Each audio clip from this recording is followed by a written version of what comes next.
Now our last thing to do is to create the Sierra College Advanced Manufacturing text. The note says it's Century Gothic text, 230 thousandths tall, engraved on the surface 50 thousandths deep max.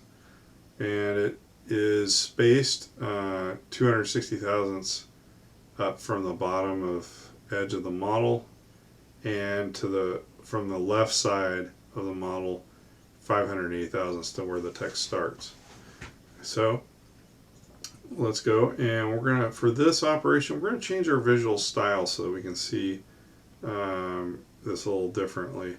So we're gonna go to visual style,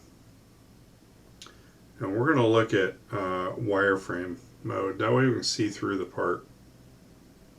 So what we're gonna do is we're gonna create a sketch, and it's gonna be on the bottom of our part. And as soon as that's created, we're going to rotate it so we can see through it. The reason is we're going to do our sketch facing like we're looking through the part. And so we're going to create text.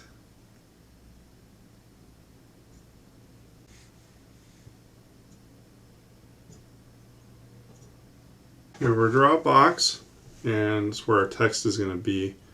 And we're going to pick Century Gothic, 23 thousandths tall. We're going to make sure we're justified to the bottom of the box and to the left. Okay, and we're going to use bold text. So we're going to type in all capitals, Sierra College Advanced Manufacturing. Okay, and right now it's put it in 2 lines, but that's okay. What we're going to do now is we're going to put some dimensions. We're going to want the bottom left corner of this text to be 580 thousandths from the left, and we want the bottom of it to be, what our drawing is 260 thousandths, 0.26. And then we're going to align the right side of the box to the right side of our part. So hold the shift key down, and we're going to make that collinear. So we get our nice spacing Sierra College. We need to take the top of our text box and align it with something. So make that collinear as well, and now we got a fully constrained sketch. Okay, we got to do one more thing. So we're going to go to Edit Sketch, and then we have to do something to this text. We have to look at it from the bottom, right-click on it, and we're going to explode the text. And it should turn into a kind of a green outline. We have to do that, and once you've done that, you won't be able to edit it as text. You'd have to edit it using lines and curves. We're going to go ahead and finish that sketch. We're going to create a sketch. We can pretty much pick any plane, doesn't really matter. As long as it's parallel to the original sketch we made. And we're going to do a create, project the surface. We're going to change from closest point to along vector. Our vector is going to be, and we're going to first pick our face. So we're going to project onto this curved surface here.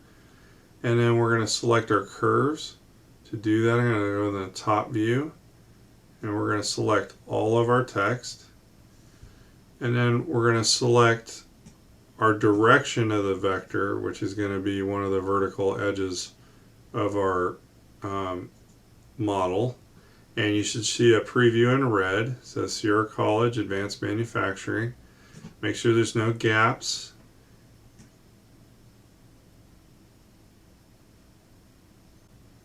Looks like I somehow selected the outside of the part.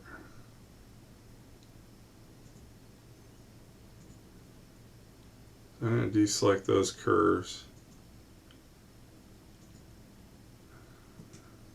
There we go.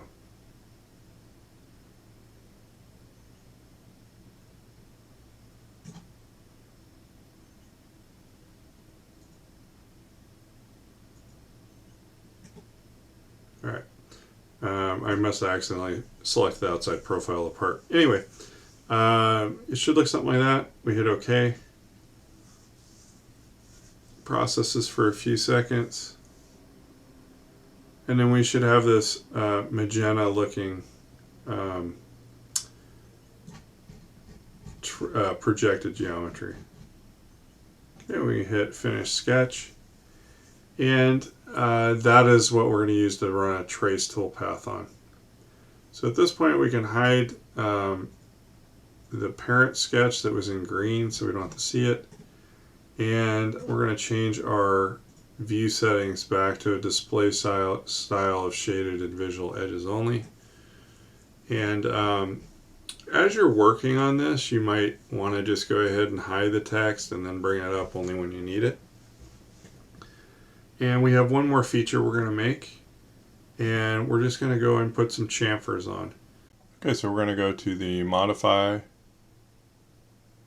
chamfer, and we're going to pick the vertical edges.